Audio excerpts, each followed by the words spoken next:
생각을 공유하고 취향을 나누는 불특정 소수를 위한 영감소. 안녕하세요. 불소소 진행을 맡은 이모셔널 PAP 봄봄입니다. 네, 17화 잡지를 시작하겠습니다. 네, 오랜만에 우리가 한 주는 이제 살롱을 하고 다시 물건 시리즈로 돌아왔는데요. 우선은 저희가 이제 바로 어제 살롱 실험을 진행을 했어요. 그래서 잠깐 이제 어땠는지에 대해서 잠깐 얘기를 하고 오늘 물건 시리즈 다시 시작을 하도록 하겠습니다. 네, 저희가 그 공간의 미식가들이라는 주제로 살롱을 진행했었잖아요. 그래서 네네. 어제 그 선유도 쪽에 있는 선유기지라는 카페에서 공간을 좀 빌려가지고 조촐하게 그 신청하신 분들과 함께 해서 다과도 나누면서 네, 살롱을 진행을 했었는데 저는 개인적으로 이제 저희가 살롱 실험이라는 타이틀을 달고 진행했던 두 번째 살롱이었는데 그 주제에 좀 포커스해서 얘기를 깊게 나눌 수 있는 시간이 됐던 것 같아요. 저희가 원래 2시간 예상, 그러니까 1시간 반 정도 생각하고 넉넉하게 2시간을 이제 대관을 하고서 진행을 했었는데 한 3시간 정도 가까운 시간을 대화를 아마 했던 것 같거든요. 네네, 맞아요. 네, 다행히 우리 선유기지 사장님께서 추가로 공간을 더 쓸 수 있게 해주셔가지고 네네. 네, 그랬는데 그 3시간의 시간 동안에 되게 많이 느꼈던 게 저희가 이제 준비해간 자료도 있고 그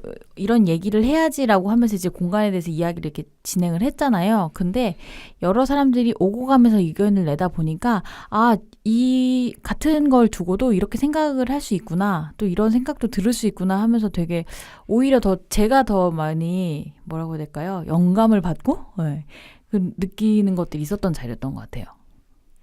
피님은 어떠셨어요?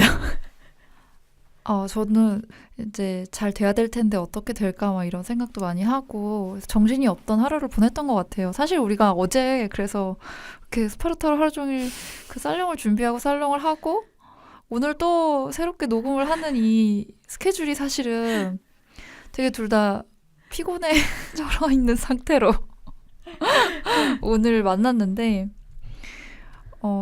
자료를 준비하는 시간은 되게 고민도 되고 이거를 다 공감해줄까? 뭐 이런 생각도 들고 그랬었는데 저희가 준비한 자료들이 사실은 우리의 관점이 맞아요라고 하는 자리는 아니잖아요. 그렇죠. 우리가 봤을 때 삶의 흐름은, 사람들의 흐름은, 그 공간의 미식가들이라는 주제는 이런 어떤 형태인 것 같다. 그러니까 그래도 저희가 하고자 하는 관점의 이야기를 오신 분들께서 또 잘 들어주셔서 너무 감사했고 거의 다 대부분이 우리의 팟캐스트 불소소를 다 들으셨던 분들이라서 아마 또 더 좀 열린 마음과 또 이해를 또 가지고 들어주셨던 게 아닌가 싶어요. 그래서 같이 뭔가 집중할 수 있는 주제를 가지고 자료를 보면서 중간중간에 이제 저희가 그 참여하신 분들께 이제 말을 건네기도 했잖아요, 대화를. 그래서 그런 부분들이 사실 좀 좋았어요. 또 좋게 봐주셨던 부분들이 너무 감사했고,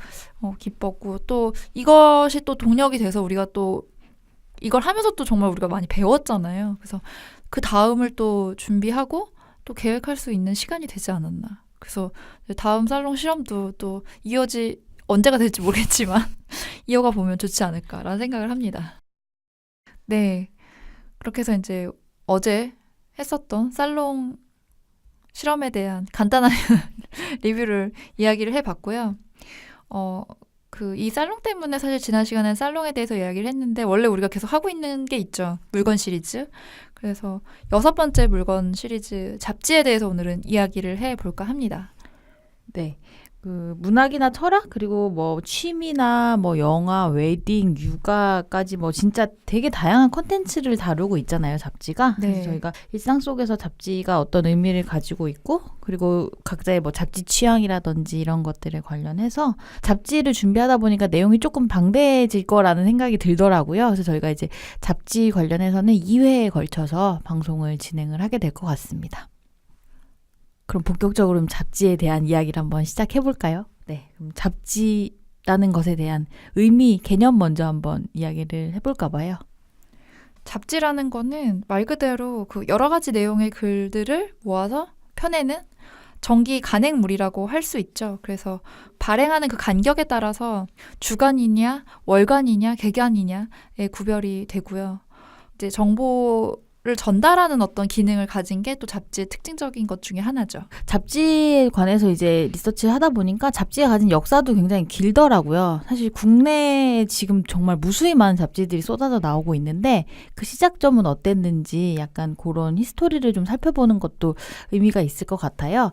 그래서 저희가 지금 이제 잡지에 대한 개념을 피님이 얘기해 주셨었는데 잡지가 가진 어떤 특성적인 것들을 조금 정리해 놓은 내용들이 있어서 그걸 같이 공유를 한번 해볼까 하는데요. 그게 특징이 크게 외적 특성, 내적 특성으로 나뉘는데 외적 특성으로 보면 그 외형에 대한 이야기인 것 같은데 일정한 시간 간격을 두고 같은 제목으로 발행이 된다는 정기성이 있고 그리고 이제 여러 가지 읽을 거리가 있는 내용의 다양성 그리고 이제 책처럼 이렇게 꿰서 이렇게 제본하는 형태, 그래서 재책성 이렇게 세 가지의 성향이 있다고 하고요. 그리고 내적 측면에서는 이제 신문이나 방송보다 장기적인 정보를 제공하고 있고, 그리고 또 이제 영향력도 그러다 보니까 조금 더 강하고, 그리고 오락면에서도 신문보다 다양한 어떤 이제 기사 같은 것들을 통해서 읽을 거리를 제공한다는 특성이 있다고 합니다.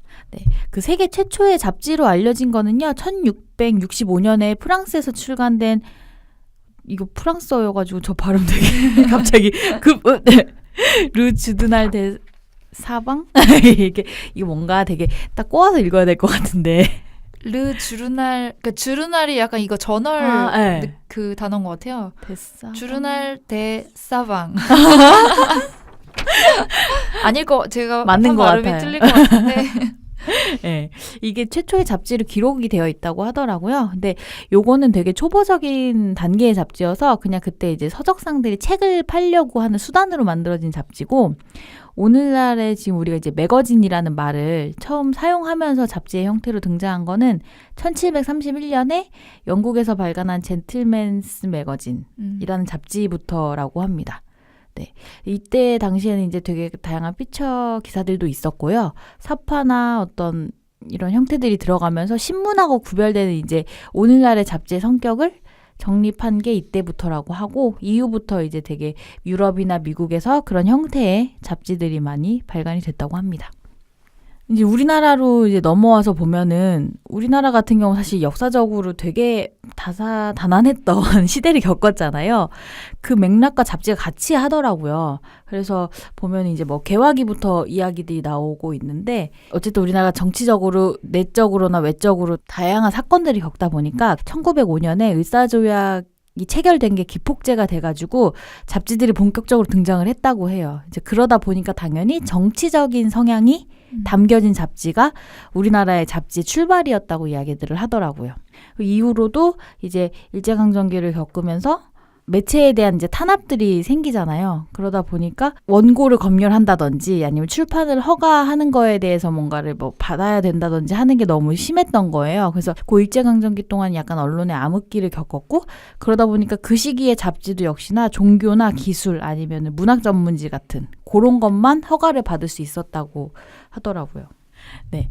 이후에 이제 3.1운동이 일어나면서부터는 일본이 이제 한국에 대해서 약간 기본적인 정책, 그러니까 우리가 그 역사 시간에 배웠을 텐데 문화 통치기 시기이잖아요. 그래서 약간 다른 시기보다는 조금 잡지가 양적이나 질적으로 발전이 추구됐던 시기가 잠깐 있었고, 이제 그 이후에 다시 일본이 이제 중일전쟁이 발발하면서 그 자기네 체제 유지를 위해서 조선문화 말살 정책을 그때부터 이제 수립을 했고, 그러다 보니까 이제 매체에 대한 탄압이 더 심해졌다고 하더라고요. 당시에 모든 간행물이 다 폐간 조치되고 일문으로, 그러니까 일본어로만 된 간행물이랑 친일 경향의 잡지만 남은 시기가 이제 있었다고 하더라고요. 안타깝네요. 그러니까 이게 역사적으로 정말 뭐라 그러지, 롤러코스터를 너무 심하게 탄 것 같아요, 정말. 그러니까 우리가 모든 물건들이 다 약간 이제 어쨌든 근대화를 거쳐서 현대화되는 과정들에서 이제 물건의 역사가 함께 흐르다 보니까 그게 이제 국내로 넘어와서 얘기가 될 때는 뭔가 일제강점기, 근대화랑 맞물리는 그 일제강점기와 그리고 우리는 전쟁. 그게 뭔가 모든 문화와 그 물건이 발전하는데 큰 뭐라고 할까요? 네, 큰 사건? 전환점, 맞아요, 사건, 전환점. 안타까운 사건인데 정말 그걸로 인해 너무 많은 영향을 받은 게 아닌가. 잡지 역시나도 마찬가지라는 걸 또 한번 발견하게 되는 것 같은데 제가 그 예전에 그 덕수궁에서 했던 전시 중에 하나 인데 신여성 도착하다라는 전시를 봤던 기억이 나요. 근데 거기서는 이제 근현대의 여성들의 어떤 사회적인 위치나 뭐 이미지 이런 것들을 좀 바라보는 전시였어요. 워낙 덕수궁이 약간 그런 근대사와 관련된 전시를 많이 하는 편인데 이제 여기서 그 근현대 시대의 그 여성들의 이미지를 이제 보여주는 잡지를 이렇게 전시를 했었어요. 그래서 여성 잡지들은 이제 보면은 여배우나 여의사 그 전에는 없었던 개념의 그 직업으로 들어오는 그런 사람들의 모습이 잡지에 담기기도 하고 근데 이제 그때가 사실 근대화하고 약간 또 일제강점기랑 맞물리고 이러면서 되게 그 뉘앙스가 되게 묘하게 그 해외의 문물을 받아들였는데 아직 우리나라 건 또 남아있고 그게 되게 짬뽕돼서 지금 봤을 때는 또 되게 근대를 약간 느끼게 해주는 듯한 느낌의 이미지들이 많더라고요. 그래서 의사 가운 안에 한복을 입은 여성의 그림이라든지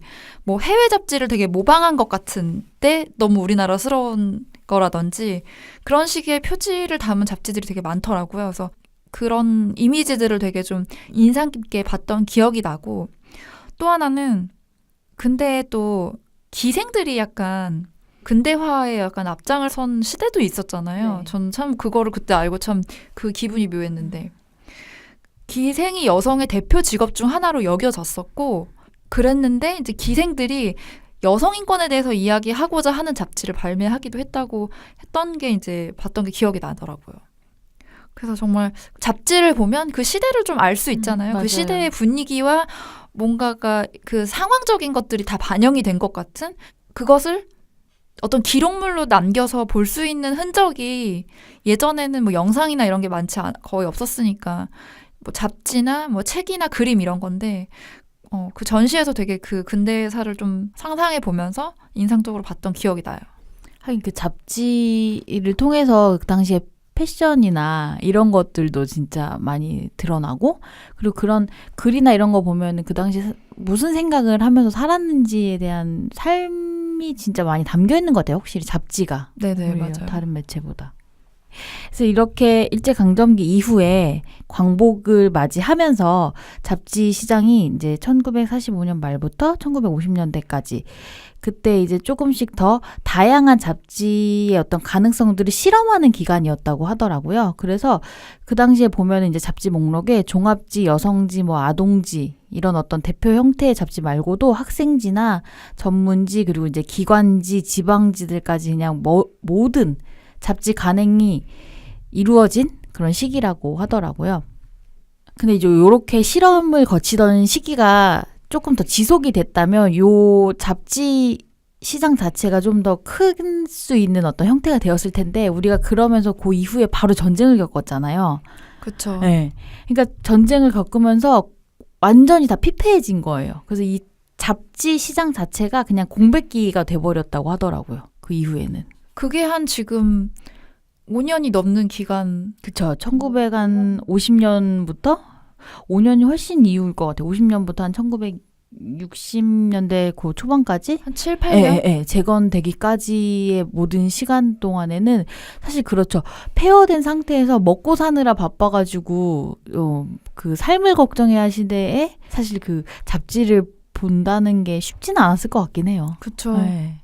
그러니까 이게 사실은 10년이면 강산도 변한다는 얘기도 있는데 문화가 성숙하기에는 굉장히 빠르게 돌아갈 수도 있는 시간인데 그 말이 진짜 안타까운 것 같아요. 문화가 성숙할 수 있는 그 성숙도의 시간이 너무 부족한 게 너무 많았던 것 같아요. 우리나라의 역사에. 그렇죠. 그리고 네. 그게 단절되면 그 전에 이어오던 발전을 끊었다 다시 발전이 아니라 회복기 같은 거나 오히려 쇠퇴기를 또 겪어야 맞아요. 또 다시 정상궤도로 올라오잖아요.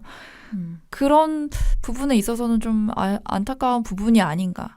아니 왜 우리 그런 외국인들이 우리나라 여행 오고 하는 프로그램 이런 데 보면 그 친구들이 우리나라 역사박물관이나 막 근현대 박물관들 되게 많이 가잖아요. 네. 가서 우리나라 역사들 보면서 그런 얘기들 되게 많이 하는 것 중에 하나가 여러 사건을 겪으면서 문화 성숙기가 부족한 것들 이러면서 세대의 단절이 더 그쵸. 극심하게 이루어졌다는 얘기를 하는 거죠. 그러니까 사실 문화가 그 세대를 연결하는데 되게 중요한 역할을 하는데 우린 그걸 향유할 수 있는 그 세대 간의 연결점이 너무 많은 사건들을 다 이렇게 딱딱 끊긴 거예요.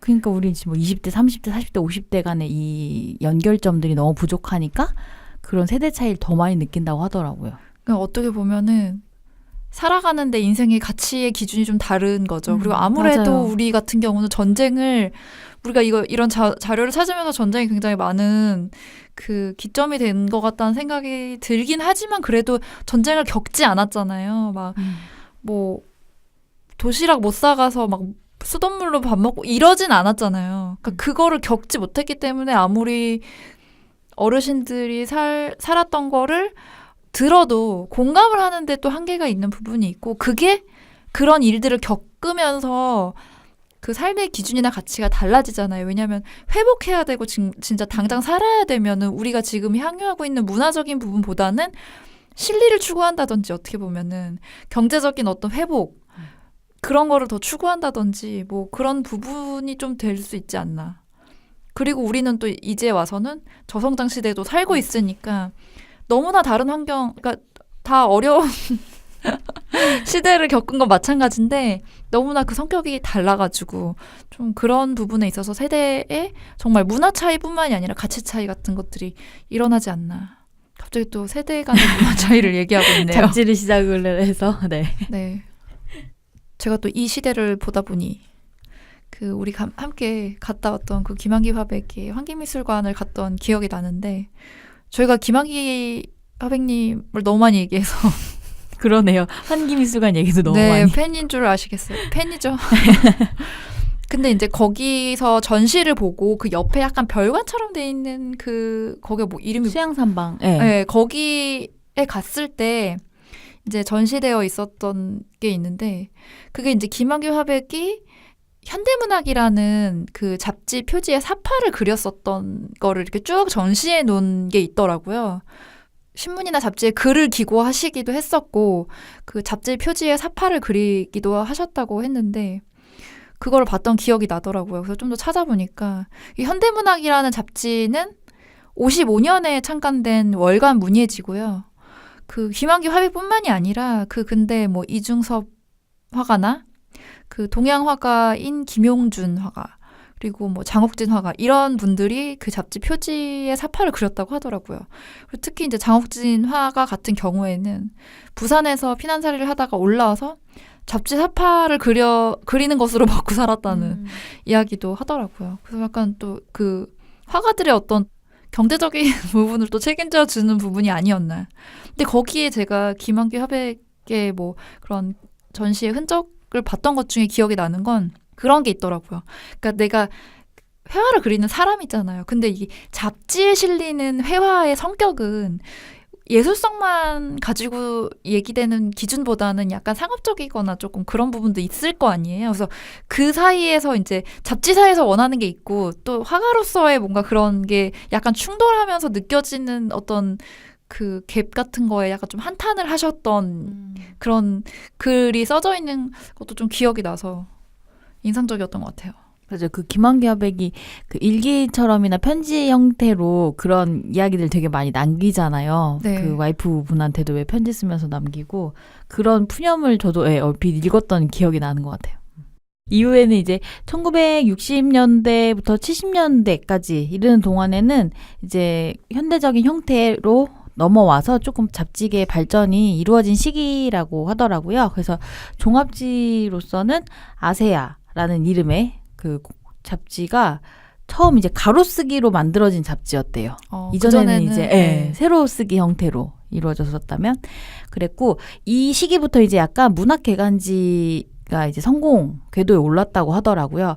지금 아마 이제 얘기하면은 이 이름들은 되게 익숙하게 아실 분들이 많을 텐데 창작과 비평 같은 잡지도 1965년 1월에 처음 발간됐고 문학과 지성 같은 경우도 이때부터 이제 발간된 것들을 우리가 이제 그래도 이름을 어느 정도는 그쵸. 언뜻이라도 들어본 것들이 많네요. 그리고 이런 창작과 비평이나 문학과 지성 잡지 표지 같은 것들은 되게 익숙하게 생각해 보니까 그런 이제 근현대 전시 같은 거나 이런 데 가면 표지 작품들 이렇게 막 전시해놨던 기억들이 많이 나더라고요. 네, 약간 근대사나 뭐 책의 역사, 뭐 잡지의 역사 이런 거를 전시하는 경우에는 우리가 표지 같은 거는 조금 이렇게 만나볼 수 있었던 것 같아요. 네. 그래서 이 두 잡지 같은 경우는 이제 뭐 문학가지성은 1970년 4월에 창간됐다고 하고요. 두 개 다 이제 1980년 7월에 폐간이 됐는데 그때까지는 약간 잡지 그런 계열에서는 되게 학구파적인 형태를 띠는 그런 형태로 좀 인기가 많았던 잡지라고 합니다. 그러니까 지금 우리가 잡지 하면 떠오르는 이미지하고는 조금 다른 분야일 수도 있는 것 같아요. 저 문학 잡지다 보니까 조금 네. 더. 예. 그리고 이제 1968년을 기점으로 해서는 주간지의 시대가 개막이 됐고요. 이 잡지도 아마 영화나 드라마 모든 것들에서 되게 많이 이야기가 많이 나왔었잖아요. 썬데이 서울이라는 잡지, 그리고 주간 경향 아니면 주간 여성, 주간 조선 이런 형태의 잡지들. 다 주간이네요. 네. 이런 것들이 주간지가 통상 100만 부를 넘는 독자를 확보를 했다고 하더라고요. 아 근데 매주 어떻게 준비해요? 나 너무 그죠. 나 맨날 야근해야 될 것 같아. 그러니까 우리가 지금 이 방송을 매주 우리도 지금 매주 준비하느라고 여러분 너무 얼마나 많은 준비를 하는지 아세요? 되게 힘들어요. 여기서 또 이렇게 푸념이 우리가 나오나요? 언젠가에는 한번 2주에 한 번 한다 그럴 걸 괜히 매주 화요일에 올린다 그래서 이런 적도 있는데.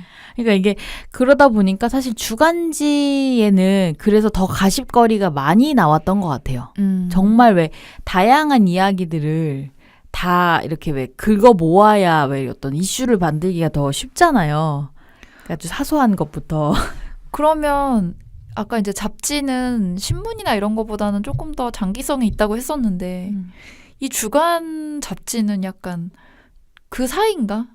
그렇죠. 그리고 왜냐면 주마다 만드는 거가 많이 팔리려면 상업적인 성향이 사실 강해야 되잖아요. 그러면 지금도 우리 약간 그렇지만 조금 더 자극적이고 왜 조금 더 선정적인 어떤 형태의 기사, 가십거리들이 뭐 연예 기사라든지 왜 이런 것들, 그러니까 그런 것들이 많이 들어가야만 사실 사람들의 손을 타는 것도 있었겠죠. 뭐 비슷했을 것 같아요. 지금도 약간 뭐 헤드라인 네. 뽑는 거 사실 그렇잖아요. 예나 네. 지금이나. 그런 부분들이 있었던 것 같고 그리고 이제 한국의 잡지 문화가 이후에 또 한 번 순환을 겪었던 시기는 1980년대에 넘어오면서 사실 이때 이제 그 제5공화국을 주도하려는 신군부 세력이 있었고 그러다 보니까 당연히 잡지계에도 영향력을 미쳤겠죠.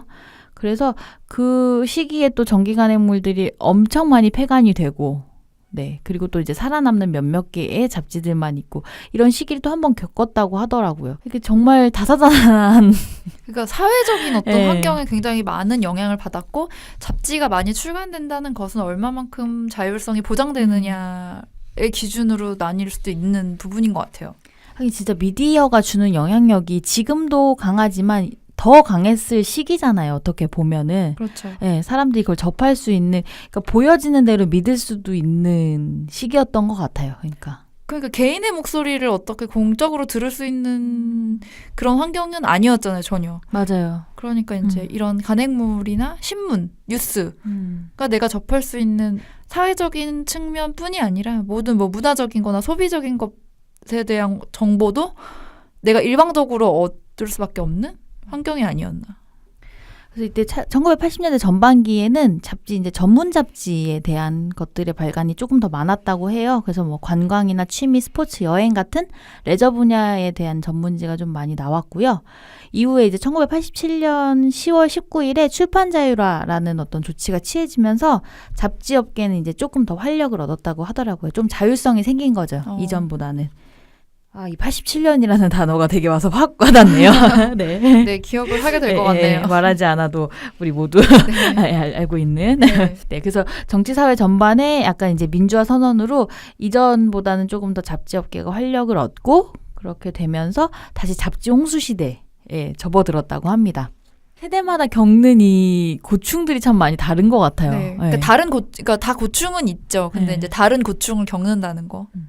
오늘 저희가 되게 얘기를 하다 보니까 눈물 날 것 같네요. 잡지의 역사에서 사회적인 문제와 되게 많이 결부가 되는 그러네요. 이야기들을 하고 있네요. 네. 그러니까 모든 물건이 그렇긴 하지만 어쨌든 소비하는 우리가 뭐 칫솔, 치약, 자전거 이런 식의 소비하는 물건들은 그렇게 사회적인 이슈에 막 큰 영향을 드러내진 않지만 잡지라는 거는 메시지가 있잖아요. 글이 있잖아요. 일단. 맞아요. 네. 그러니까 뭔가 전달하고자 하는 어떤 의미 같은 것들이나 정보가 있다 보니까 더 다른 물건보다 더 사회적인 거에 영향을 받고 그런 게 아닌가. 그래서 이제 1987년에 한국이 세계 저작권 협약에 가입을 하면서 외국 잡지와 이제 라이센스 계약을 하면서 외국 잡지가 이제 우리나라에 많이 라이센스 형태로 들어온 거죠. 그래서 2000년대까지 한 50종이 창간이 됐다고 하더라고요. 이후로. 그래서 1987년 9월에 행복이 가득한 집. 그리고 창간됐고 주간지 뉴스위크가 창간이 됐고요. 그리고 월간으로는 엘르, 피가로, 그리고 메종 마리끌레르, 그리고 에스카이어, 하퍼스 바자 다 익숙한 이름들이죠. 네, 그러네요. 예, 보그 같은 것들이 발간이 되었다고 합니다. 그리고 2000년에는 월간지 내셔널 지오그래피 그리고 코스모폴리탄이 한국판이 창간이 됐고요. 뭐 이후로 이제 이렇게 잡지들이 표면적으로 호황을 누리는 형태를 취하고 있었는데 이제 또 97년에 IMF를 겪으면서 약간 이제 그런 경영 기반이 흔들린 거죠. 그러다 보니까 또 이제 잡지가 또 폐간되기 시작한 거예요. 그래서 그러다 보니까 1993년에 299종이 폐간됐는데 1998년에는 522종이 폐간이 된 거예요. 그러니까 5년 사이에 정말 말도 안 되게 폐간이 이루어진 거죠. 근데 정말 잡지의 종류도 많았던 것 같고 그만큼 또 많이 폐간이 되었었던 것 같네요. 네. 그리고 이제 1990년대 접어들면서는 전자산업이 발달하면서 종이 잡지가 위험하다라는 어떤 경고나 이야기들이 이때부터 너무 이제 많이 있었던 거죠, 사실. 그러니까 이때는 아주 막 큰 화두는 아니었지만 이제 스물스물 그쵸. 얘기가 되었지 않았을까. 컴퓨터의 시대가 되면서 네. 인터넷의 시대가 되면서 그래서 이제 1996년에 인터넷 잡지의 하나인 웹진 스키조라는 것이 창간이 됐고요. 그 해에 이제 한 40여 종의 웹진이 선을 보였다고 하고요. 1999년에는 이제 온라인상 웹진이 한 400여 종까지도 늘어났었대요. 굉장히 많은 네. 숫자네요. 본 적은 없는데.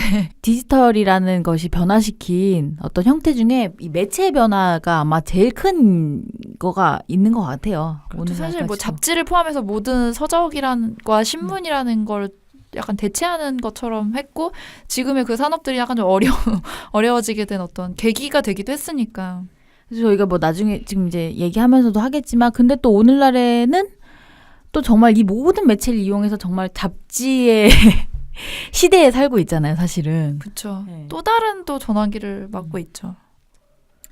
저희가 이제 잡지의 어떤 히스토리에 대한 이야기들을 나눠봤는데 이제 잡지에 대한 본격적으로 이제 저희의 이야기를 포함해서 오늘날의 이야기들을 좀 해보면 좋을 것 같아요. 본격적으로 잡지에 대한 이야기를 하기 전에 현대의 잡지들이 어떤 분야로 나뉘는지 간단하게 이야기를 해볼게요. 그래서 뭐 세부적으로 되게 많은 분야로 나뉘지만 사실 잡지의 종류와 분야가 엄청 많죠.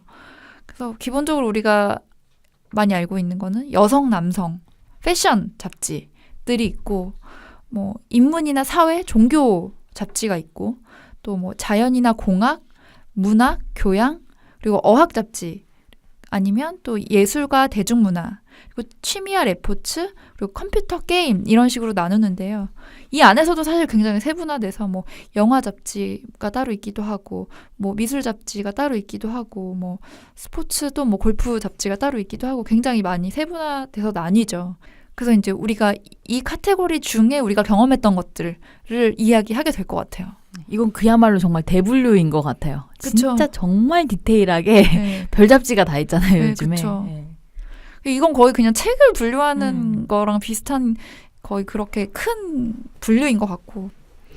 그래서 이제 잡지에 대한 우리의 경험들을 이야기하기에 또 앞서 이제 사연을 하나 읽고 가겠습니다. 스티미 채널을 통해서 제이미님께서 그 댓글이 아닌 포스팅 글로 남겨주셨어요. 굉장히 긴 글을 남겨주셨는데 거기서 이제 저희가 오늘 이야기할 부분을 문장 몇 개만 발췌를 해서 이야기를 해보려고 하는데요.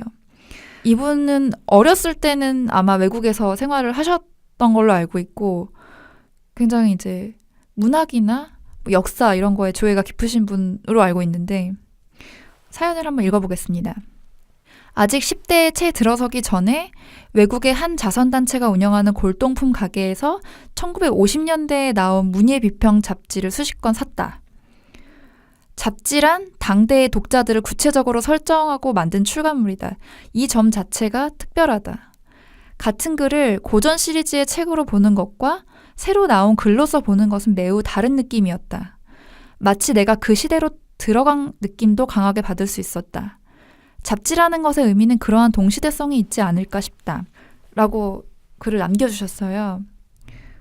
골동품 가게에서 문예 비평 잡지를 사는 사람. 10대 때. 너무 궁금한 분이에요, 이분. 나 10살 때 나 아무 생각 없이 살았는데. 근데 이 동시대성이라는 말이 정말 딱 잡지를 대변하는 말이라는 생각이 드네요.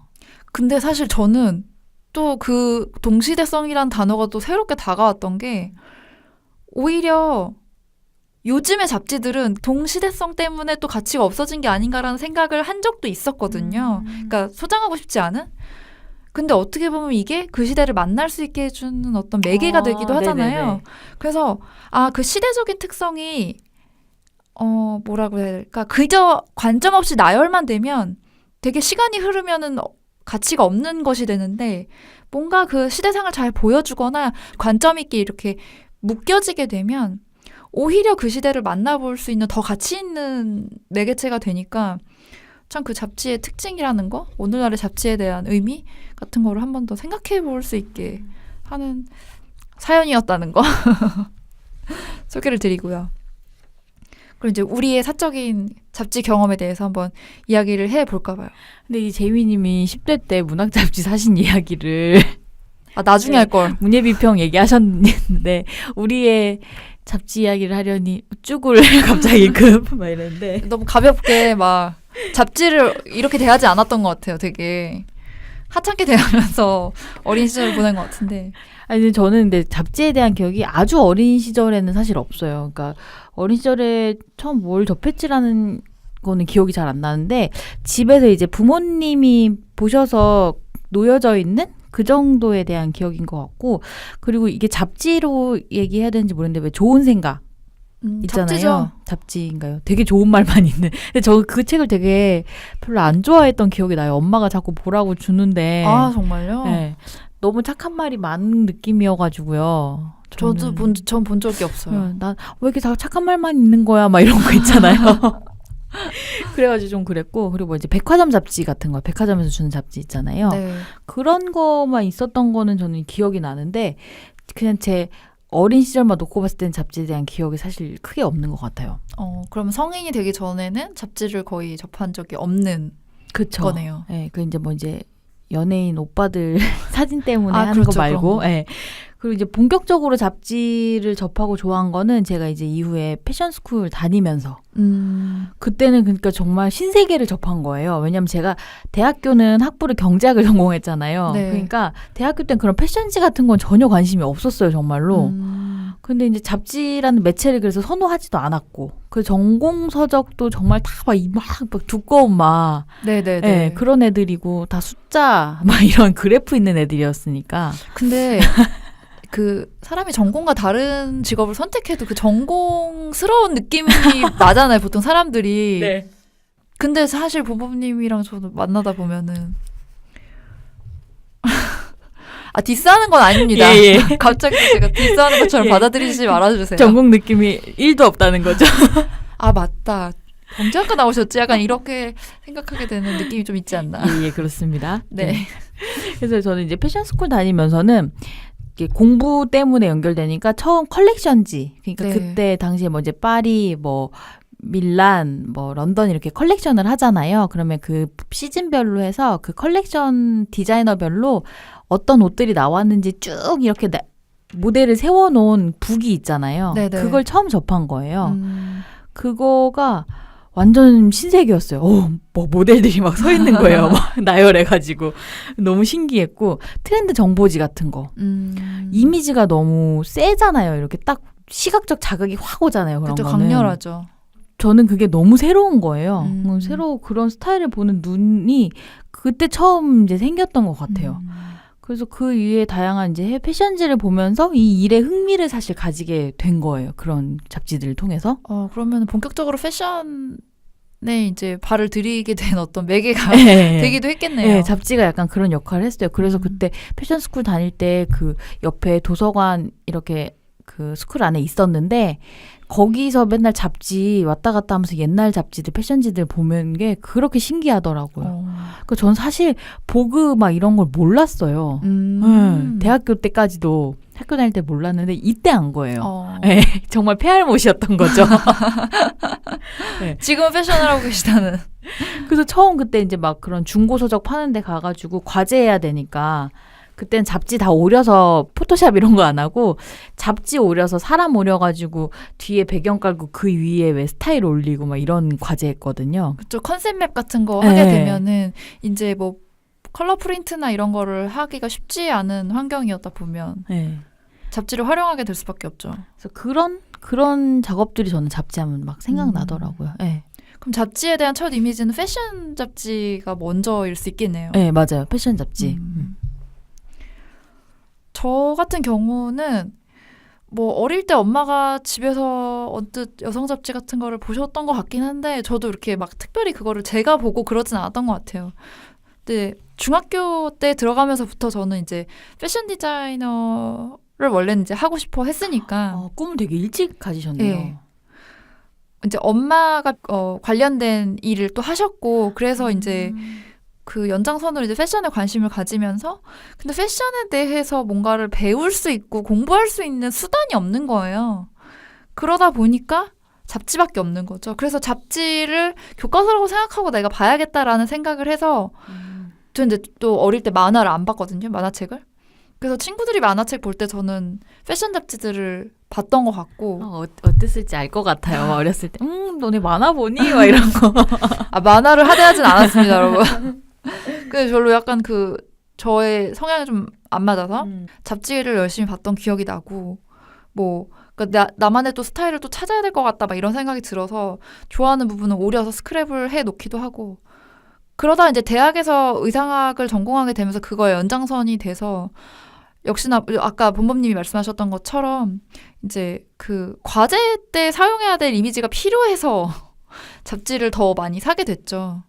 오려가지고 이제 붙여야 되니까 사게 됐던 것도 있고 자료를 보관하려고 이제 스크랩을 했던 것도 있고 그래서 저도 이제 동대문 가서 컬렉션 잡지를 막 그때 돈으로 아마 한 2만 원 정도? 지금 생각하면 사실 우리 사이트에 다 있잖아요. 지금은 네. 근데 그때는 그런 거 있죠. 아트북 사는 것 같은 느낌으로 이거는 맞아요. 인터넷에 없고 이거는 책으로 사야만 살 수 있는 고급스러운 뭐 그런 거라고 생각하고 샀던 거죠 그때는. 그리고 그거 북 사이즈도 크잖아요. 그쵸. 네, 웬만한 그 A3 사이즈 정도 됐나요? 더 컸나? 그 A3 정도 됐던 것 같아요. 근데 저는 그거를 중고로 사가지고 올 때 그 기분이 또 되게 남달랐던 것 같아요. 제가 너무 늦게 접해서 그랬나 봐요. 전 새 거 샀어요. 빈부차. 아니에요. 저는 근데 많이 사진 않았습니다. 네네. 네, 그리고 나서 이제 또 우리가 트렌드 분석과 컨설팅이라는 일을 하게 되면서 잡지에 대한 또 이미지나 보는 잡지 이런 것들이 또 확 되게 다양해지고 달라지지 않았나 싶어요. 저는 사실 그 패션스쿨 다닐 때도 그랬는데 저 졸업 과제 때도 그렇고 남성복을 했었어요. 남성복이랑 라이프스타일 쪽에 대한 관심이 워낙 높았어가지고 브랜드도 그래서 왜 그랬는지 모르겠는데 저는 에스콰이어하고 GQ를 너무 좋아했어요. 남성 잡지들을 주로 좋아하셨네요. 그래서 저는 그 중에서도 이제 GQ를 너무 좋아했고 GQ는 그래서 그 패션스쿨 다니면서부터 해서 이후로 일할 때까지도 모았어요. 월별로 사서. 네. 근데 되게 웃긴 게 안에 내용도 내용인데 편집장을 너무 좋아했어요. 네, 이춘걸 편집장을. 그러니까 사실은 그래서 그 잡지를 모았던 거거든요. 그 편집 에디터 노트 있잖아요. 그 첫 페이지에 그거를 보려고 사실 그 잡지를 샀고 그래가지고 이춘걸 편집장을 너무 좋아하니까 그 글을 맨날 되게 어렵게 쓰잖아요. 사실은. 좀 그런 부분이 있죠. 패션 잡지들이 조금 분야가 아닌 사람이 이해하기에 좀 어려운 부분도 있고. 그래서 이제 뭔가 그 편집장의 글을 많이 되게 열심히 읽었고 그때 또 당시에 같이 공부하던 친구도 이충걸 편집장을 같이 좋아해가지고 그 글에 대한 이야기를 되게 많이 나눴는데 그 어느 영역이나 마찬가지인데 컨텐츠를 다루는 수장이 누구냐에 따라 그 결이 되게 달라지잖아요. 그쵸. 네, 뒤로 붙어지는 그 왜 컨텐츠가 뭐가 들어간지도 전 잡지가 그게 되게 영향력이 심하다는 생각이 들거든요. 그럴 수 있을 것 같아요. 여러 명이 편집을 하고 촬영을 하고 하더라도. 네. 근데 저는 GQ는 그런 면에서 이충걸 편집장 때문에 그 결이 되게 잘 살아났다고 생각하는데 얼마 전에 이제 그가 GQ를 떠났어요. 떠나고 다른 편집장이 자리를 하고 있는데 조금 이렇게 말하면 안 되지만 조금 그립고 아쉬움이 있어요. 팬으로서. 네. 요즘엔 GQ를 안 모읍니다. 하려고. 네. 그래서 저는 잡지를 그래서 즐겨보다 보니까 그 글을 쓰는 피처 에디터들의 글도 많이 챙겨보고 인스타그램 같은 것도 팔로우 많이 하거든요. 그래서 요즘에 이제 정우영이나 박찬용 에디터 같은 사람의 글, 그래서 그런 사람들의 기획 기사 같은 걸 잘 챙겨서 보고 사진도 핸드폰으로 찍어놔요. 저는 사실 그래서 핸드폰 사람 사진이 없는데 90%는 다 책이나 잡지 사진, 네, 글 찍어놓은 거. 네. 그래서 나중에 이렇게 다시 이렇게 확대해가지고 보고 이렇게 해서 약간 핸드폰에도 어느 정도 사진 용량 차면은 걔네를 폴더링 해갖고 노트북에 그 기사들을 이렇게 옮겨 놓고. 그렇게 해서 나중에 한 번씩 또 읽어보고 근데 그게 또 베이스가 돼서 이런 거 얘기할 때 한 번씩 들춰보기도 하고 그렇게 도움을 받는 것 같아요. 요즘에는 일에서는. 그쵸. 아무래도 우리 일의 특성상 뭔가 많은 정보들을 좀 알고 있어야 되는 부분들이 있다 보니까 또 그런 잡지가 또 어떤 정보를 활용하고 그런 부분도 있는 것 같아요. 근데 이제 저는 이제 최근에는 저희가 뭔가 이거 트렌드 관련된 일들도 하고 이렇게 하다 보니까 패션지 외에 이제 다른 잡지들도 되게 많이 접하게 되잖아요. 그렇죠. 네. 저 같은 경우는 이제 뭐 회사에서 보는 것도 있고 뭐 제가 서점에 일부러 찾아가서 보기도 하고 하니까 한 달에 나오는 잡지들 추려보면은 해외 잡지나 국내 잡지 합치면 20-30권 보는 것 같아요. 굉장히 많이 보시네요. 네. 근데 그게 패션지는 몇 권 안 되고요. 대부분이 건축 관련된 잡지라던가 라이프스타일 관련된 잡지라던가 뭐 그런 쪽의 카테고리도 요즘에는 훨씬 더 많이 보는 것 같아요. 저는 이 일을 하게 되면서부터는 되게 많은 잡지들을 봤던 것 같은데 그 잡지들을 잡지라고 생각하지 않았던 것 같아요. 그냥 약간 정보지? 그 우리 정보사 뭐 이런 거 이렇게 가입해서 보듯이 정보지라고 생각했고 그 정말 다양한 분야를 우리가 봤어야 했기 때문에 뭐 도머스나 드웰이라고 읽나요? 네네. 이런 건축 잡지에서부터 뭐 디자인 잡지들 굉장히 다양한 분야의 산업 디자인이나 뭐 다양한 디자인을 다룬 디자인 잡지들도 많이 봤고 뷰포인트는 항상 약간 기본으로 봤잖아요. 네.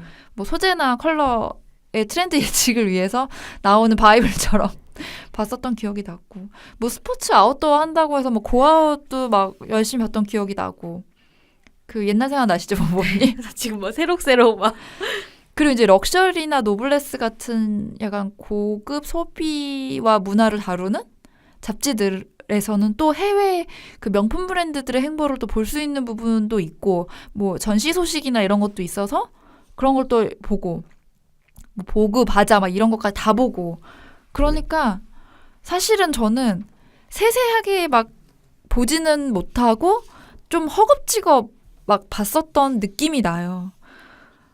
그리고 이제 또 본범님이랑 같이 일을 하면서 좀 영향을 받아서 보게 됐던 잡지들은 그 유니타스 브랜드를 굉장히 좋아하셨던 기억이 나요. 그래서 처음에 뭔지도 모르다가 거기에 이제 브랜딩에 관련된 그러니까 이것도 매거진이라고 해야 되나? 매거진인가? 예, 그게 매거진 형태를 띠고 있는 것 같아요. 그래서 이제 뭐 경영이나 브랜딩에 굉장히 관심이 많으셔서 저도 이제 영향을 받아가지고 뭐 하버드 비즈니스 리뷰를 사서 한번 읽어보기도 하고 유니타스 브랜드 책을 또 읽어보기도 하고 또 이제 일을 하면서 좀 문화적인 지식이 좀 너무 부족하고 그거에 대한 갈증을 또 느껴서 지콜론 같은 약간 예술이나 디자인을 소개하는 그런 식의 디자인 매거진을 또 찾아보기도 하고 그랬었던 것 같아요. 저희가 이거 잡지로도 생각해보니까 잡지로 접하게 되는 디자인, 뭐 되게 산업 디자인 카테고리나 예술 쪽 카테고리 같은 것들은 저희가 뭐 전공을 했거나 일상에서 접하지 않은 부분들은 오히려 잡지로 그 정보성을 얻는 거가 조금 더 수월한 것 같기는 해요. 어떤 책이나 이런 것들보다도 그리고 어떻게 보면 그 인터넷에도 요새 자료가 너무 많잖아요. 네. 근데 이제 어쨌든 이거는 큐레이팅을 어느 정도는 그러니까 사람들이 많이 좋아할 법한 것들을 좀 골라서 넣어놓은 거기 때문에 우리가 처음부터 끝까지 모든 세상의 변화를 다 찾아볼 수가 없다 보니까 여기서 주요하게 보려는 거, 주요하게 모아놓은 건 어느 카테고리냐, 뭐 어느 메시지냐, 요거를 좀 찾기 위해서도 좀 봤던 것 같고. 그리고 또 이제 뭐 누군가의 평론이나 그러니까 전문성이 아예 결여된 정보도 아니잖아요. 그렇죠. 네, 그러다 보니까 적정선에서 잡지는 참 좋은 매체구나라는 거를 일하면서 좀 느끼면서 많이 보게 된 것 같긴 해요. 그리고 패션 잡지 같은 경우들은 특히 요즘 제가 봤을 때는 그 잡지를 모두 소유하고 싶지는 않은데 그래도 한 번쯤은 쓱 봐야 되는 게 너무 많은 거예요. 그래서 안 보면 내가 좀 너무 모르게 되는 부분들이 있어서 그래서 이제 카페나 이럴 때 가면은 항상 거기에 놓여진 잡지들을 한 두세 권씩은 좀 읽는 편인 것 같아요. 맞네요. 아, 근데 제 주변에 이제 저처럼 이렇게 이쪽 일을 하지 않는 친구들 있잖아요. 그런 친구들은 뭐 이제 뭐 학교 선생님이나 회사 이제 다른 일반 회사 다니는 친구들은 미용실 하고 카페에서 잡지를 접하는 게 더 많다고 얘기를 하더라고요. 맞아요. 미용실에서도. 네. 그래서 미용실에서 머리 하러 갔는데 지난달 거 주면 좀 아쉽잖아요. 저 그거 되게 싫어해요. 나 이번 달 거 왜 안 줘? 막 이런 생각을 저요. 하기도 하고. 옆면부터 이렇게 봐요. 지난달 거네? 안 되겠네. 아, 그리고 저는 제가 사실 책을 많이 정리해서 지금 책이 많진 않은데 나한테 남겨져 있는 잡지는 뭐가 있나라고 한번 쓱 봤거든요. 근데 사실 패션지들은 다 정리했어요. 버렸어요. 월간 패션지들은. 근데 유일하게 그런 패션지 중에 남겨놓은 게 바자 아트. 아시죠? 네네네. 패션지인데 이제 현대미술을 다루는 잡지예요. 그래서 그 바자 원래 패션 바자만큼 두껍지 않고 되게 얇게 부록 비슷하게 나온 그 얇기를 가졌잖아요. 네, 맞아요. 근데 거기에 약간 그 현대 미술에서 주목할 만한 작품이나 갤러리의 소식이나 뭐 어떤 그 미술 쪽을 좀의 조예가 깊은 어떤 연예인이 컬렉팅하는 그런 기준이나 뭐 이런 식의 그러니까 현대 미술을 다루지만 그 패션을 하는 사람들의 시선이 좀 남겨져 있는 듯한 그래서 좀 이거는 시간이 지나서 봐도 괜찮겠다 생각해가지고 남겨놨었는데 이거 방송 준비하면서야 다시 들려보게 됐다는. 저는 이제 뭐 일과 관련 없이 약간 서점 가거나 하면은 꼭 먼저 이제 잡지 코너 사실 먼저 가는데 그 중에서 제일 먼저 손에 가는 거 저는 그 공간. 네. 월간 건축 잡지 공간 잡지를 제일 먼저 열어봐요. 그러시구나. 이것 또한 로망 때문에 나오는 거 아닐까? 건축에 대한 로망이 또 있으시니까. 그 건축 잡지 공간이 건축가 김수근이 창간한 건축 종합 잡지인데 네. 이게 그러니까 인사동 그쪽이죠. 거기에 건물 있잖아요. 공간 사옥. 네. 거기 그 건물에 보면 1층에 프리츠 커피 있고 네네네. 있는 그 공간적으로 되게 의미가 있고 저는 이제 이 김수근 건축가에도 이제 또 좋아하기도 하고 그래서 이제 그런데 이 건축의 로망 때문인지는 모르겠지만 아무튼 이 잡지 사이즈가 되게 독특해요. A4도 아니고 A4보다 살짝 가로가 긴 형태의 이 잡지 사이즈도 참 좋고 그리고 그 안에 도면 같은 것도 막 이렇게 들어있고 그러니까 제가 사실 봐도 모르죠. 뭐 이 도면에 이거 봐가지고는 모르기는 한데 그냥 그 글을 읽으면서 이 도면을 보면서 내가 이걸 이해하려고 하는 그 시간이나 이런 게 그냥 너무 좋은 거예요. 그리고 이제 뭐 전시나 관련 도서 정보도 많아서 그냥 챙겨보는 것 같고 아니면 이제 월간 디자인 같은 잡지 이 잡지도 저희는 아마 일하면서도 아마 많이 봤던 것 같은데 저 약간 디자인의 어떤 흐름이나 또 소식을 또 알기 위해서 많이 참고를 하죠. 네. 그리고 이제 이런 잡지 같은 경우는 오히려 디자인 페어나 리뷰 리포트 같은 게 잘 구성돼 있잖아요. 그래서 이제 월마다 주제가 되게 잘 돼 있어서 심화된 내용들을 잘 다뤄주고 있으니까 그게 좋아서 챙겨보는데 근래에 저 요 잡지 보다가 되게 좋았던 게 여기서 스몰 브랜드에 관한 기사를 기획을 했던 게 있거든요. 그래서 요즘에 교토, 포틀랜드, 디트로이트 이런 지역들이 되게 많이 주목받잖아요. 네. 그 지역의 생산하는 지역 브랜드를 소개하는 형태가 있었어요. 그걸 이제 여기서 약간 로컬 브랜드에 집중하는 그런 지역들을 조명하는 게 나왔는데 그런 시도들이 되게 재밌더라고요. 잡지에서 그런 걸 소개해 주는 게 저희가 요즘에 또 교토 이런 지역들은 되게 많이 주목하잖아요. 브랜드나 어떤 기획자 입장에서도 되게 도움을 많이 받는 잡지인 것 같아서 이런 것들은 계속 지속해서 보는 것 같아요. 네, 그래서 오늘 물건 시리즈 6번째 시간으로 잡지에 대해서 이야기를 했는데요. 잡지의 역사와 기원에 대해서 이야기를 해보고 그리고 우리가 잡지에 대해서 어떤 이미지를 가지고 있는지 어떤 잡지를 읽어왔는지에 대해서 이야기를 해보았습니다. 본부님 어떠셨어요? 저는 사실 이렇게까지 그러니까 저희가 이제 잡지를 조금 길게 얘기하게 될 것 같아서 2회차로 나눌 거에 대한 이야기는 했었는데 앞에 잡지의 히스토리 얘기하면서 사회적인 것과 잡지가 이렇게 연결이 될 수 있구나라는 거를 얘기하면서 오늘 되게 그 시간이 저 되게 즐겁고 새로운 저한테는 좀 인상이었던 것 같아요. 그 부분에 대해서는 저희가 나중에 리포팅이나 이런 걸 해가지고 조금 깊게 다뤄보면 좋을 것 같다는 생각이 들더라고요. 저 역시 마찬가지로 그 잡지의 역사가 굉장히 사회적인 흐름과 같이 오는 걸 보니까 잡지가 굉장히 잡지도 언론 중에 하나였구나 네. 라는 사실을 사실 인지하지 못했어요. 왜냐하면 요즘의 잡지들에 대해서 받고 있는 이미지는 약간 좀 다르기 때문에 사회적인 거나 뭐 문학 잡지나 이런 거는 저는 깊이 있게 보지 않았었기 때문에 그런 생각을 못했는데 잡지가 얼마든지 다양한 메시지를 던질 수 있고 지금까지 그래 왔었고 또 물론 이제 많은 어려움을 겪는 시기도 있지만 또 우리 삶에 우리 문화에 되게 많은 영향을 미친 어떤 매개체 중에 하나가 아닌가. 또 이 매개체를 또 활용해서 또 많은 형태의 잡지들이 파생돼서 보여지고 있는 게 또 지금의 모습이 아닐까라는 생각이 들어서 너무 즐거운 시간이었습니다. 네, 저희가 이렇게 17화 잡지의 1화를 맞춰보고요. 18화는 역시 잡지에 대한 이야기로 진행이 될 텐데 그때는 저희가 조금 더 저희가 최애하는 잡지들을 중심으로 이야기를 한 번 더 해보고 그리고 연결해서 요즘의 잡지들은 어떤지에 대한 이야기를 한번 나눠보면 좋을 것 같습니다. 네, 불소소는 팟빵 팟캐스트, 유튜브 스티미 채널을 통해서 공개가 되고요. 인스타그램과 페이스북, 네이버 블로그에도 계정이 있습니다. 검색창에서 불소소를 검색해 주시면 되고요. 관련한 계정들 외에도 메일로도 사연을 받고 있는데요. 메일은 ideal-list@naver.com으로 사연 주시면 됩니다.